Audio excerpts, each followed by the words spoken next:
right, welcome back. I'm excited for this discussion of verbal communication. I just love talking about verbal communication. That's a stupid little professor of communication joke. Humor and making jokes is one of the things that verbal communication allows us to do. Language is fun, as our course readings will talk about. While I'm on the subject of course readings, be sure to do them in whole in these lectures. I don't repeat the readings. I do touch on some things from the readings and some things that are in the quizzes, but I go off into new territory as well. So be sure to be keeping up with the readings. I'm going to be talking today about verbal communication, and I'd like to start off with a little story about fish. So there's these two young fish, and they're swimming along, and they encounter an older, wiser fish, and the old wise fish says to the two young fish as they swim by, "Morning, boys, how's the water?" And the two young fish don't think much about it, and they keep swimming on until one of them turns to the other and says, "What the hell is water?"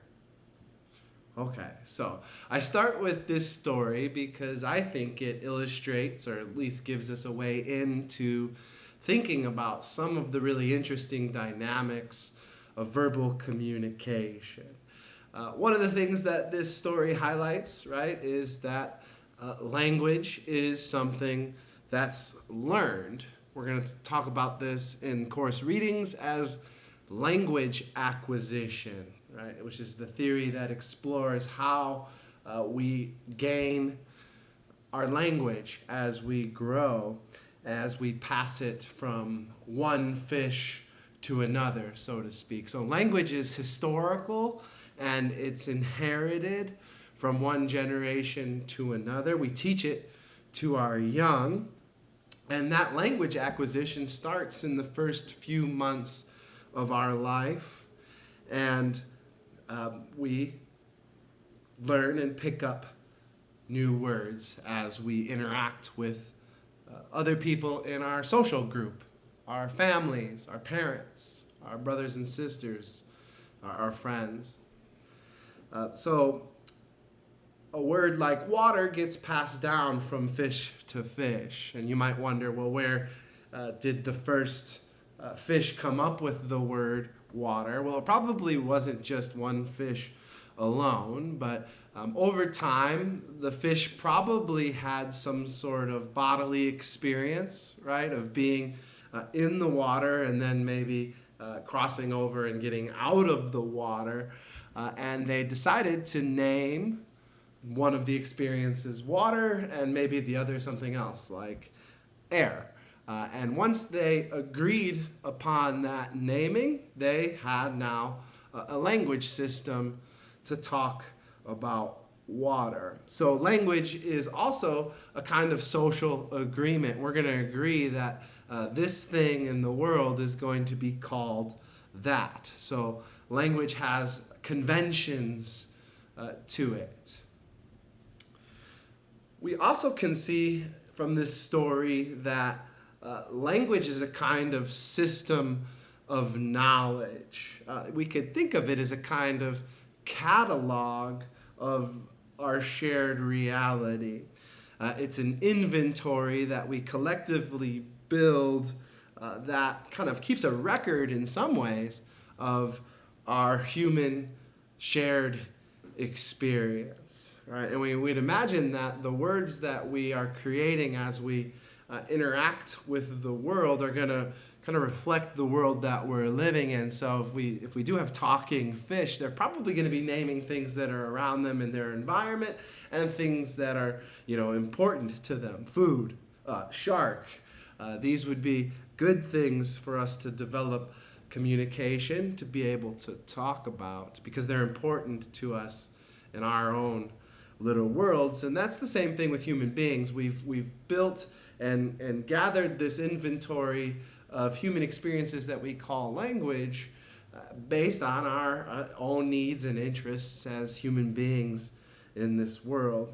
As we acquire language individually, we're also gaining our knowledge, right?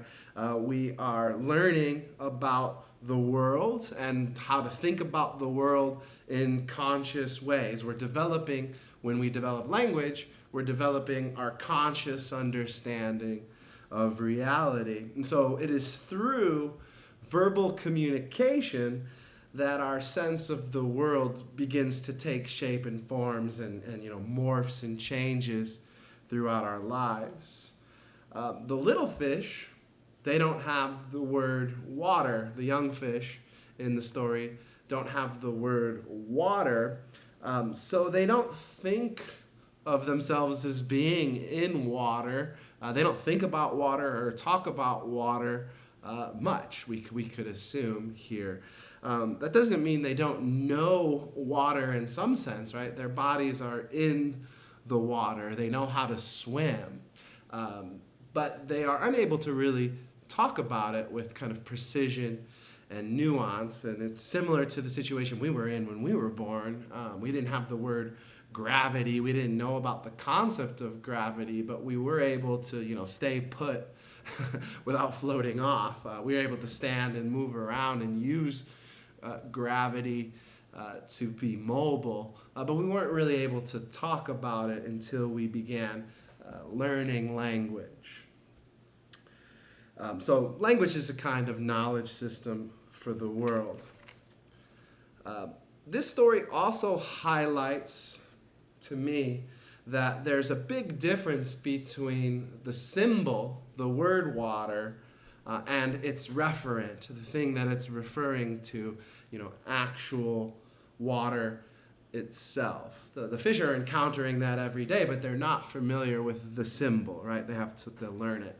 And I'd like to use the concept or metaphor of a map versus its territory to really highlight this aspect of verbal communication. So we'll start with a map. A map is, of course, a representation of something. We could think of it as being a symbol of some kind.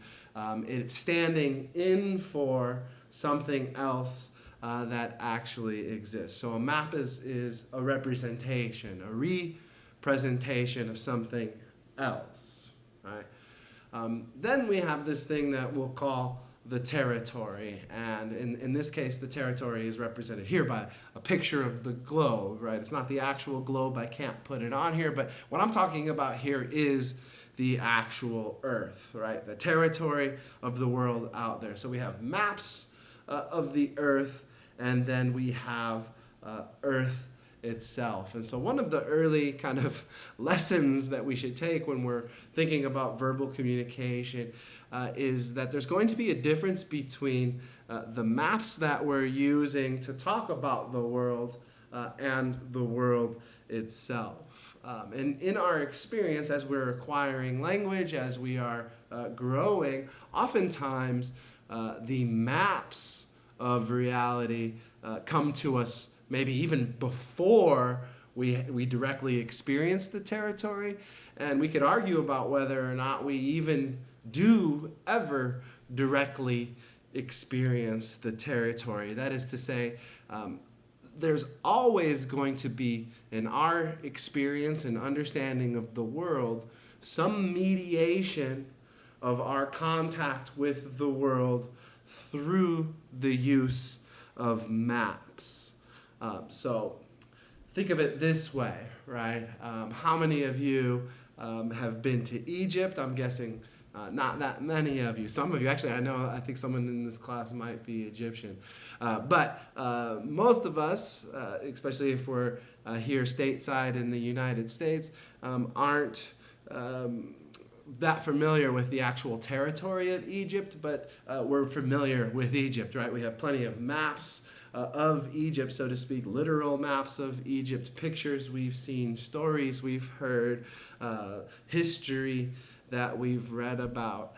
And so we have maps of Egypt in our mind, even though we've never directly experienced the territory of Egypt. And if we were to get on a plane and go to Egypt, a lot of us would bring those maps with us, right, in our minds.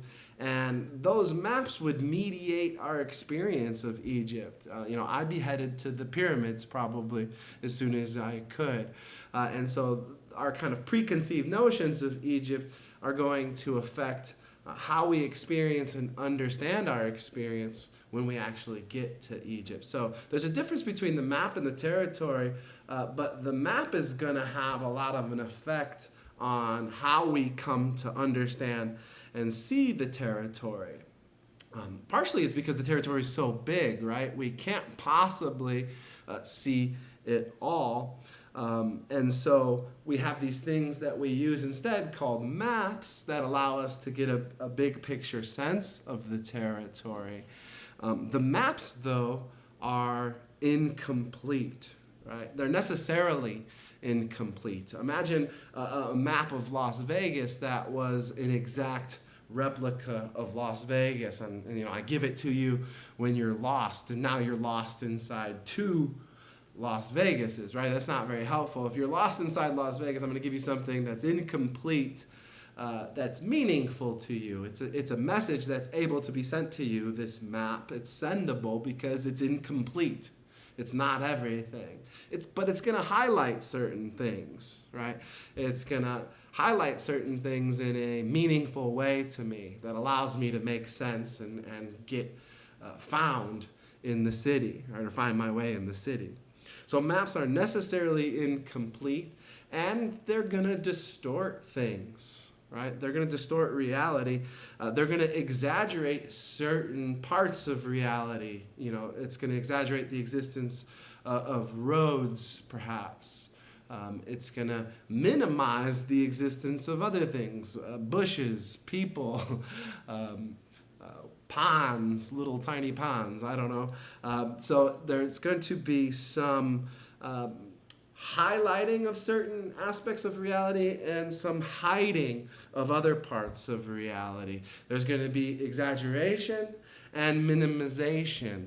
There's going to be revealing certain things about reality on a map and concealing other things on the map. Okay, so the map is not the territory. The word water is not water.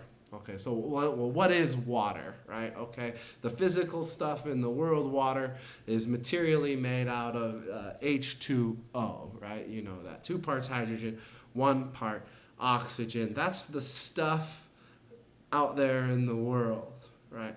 What about the word water? What is that made out of?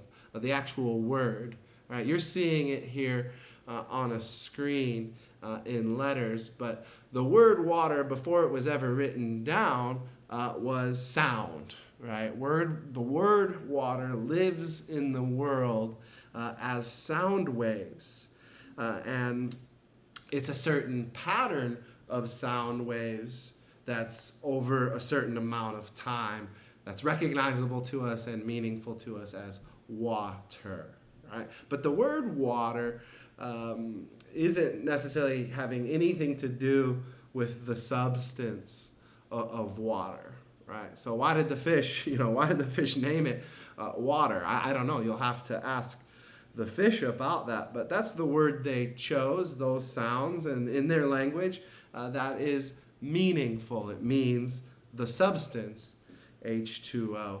And it reminds me of this famous painting by René Magritte called The Treachery of Images, and it says down here in French, I'm not going to try to pronounce it. Oh, yes, I will. Ceci n'est pas une pipe. No, I have no idea. I do not speak French, but what that says is, I'm sorry, what that says is this is not a pipe. Right, so you're seeing this thing. It's of a pipe, and it says this is not a pipe. Well, what is it? Okay, yes, it's an image of a pipe. It's not an actual pipe. You cannot smoke that, so don't try. So the treachery of images reminds us that oftentimes when we are communicating, we're encountering representations, images, maps, and we have sometimes the tendency to confuse that for the real thing, to just treat it as if it's a revelation or an accurate reflection of the real thing. Okay, so when we verbally communicate, we are creating, right, mental images and interpretations that we're hoping reflect accurately, faithfully, reality as it is. And this is kind of summed up with a quote from Kenneth Burke, an American rhetorician, who says, "Men seek for vocabularies that are reflections of reality." We want to have a language that actually reflects reality accurately. And so to this end, they must develop vocabularies that are selections of reality, right? We're going to name certain parts of reality, but we can't name it all.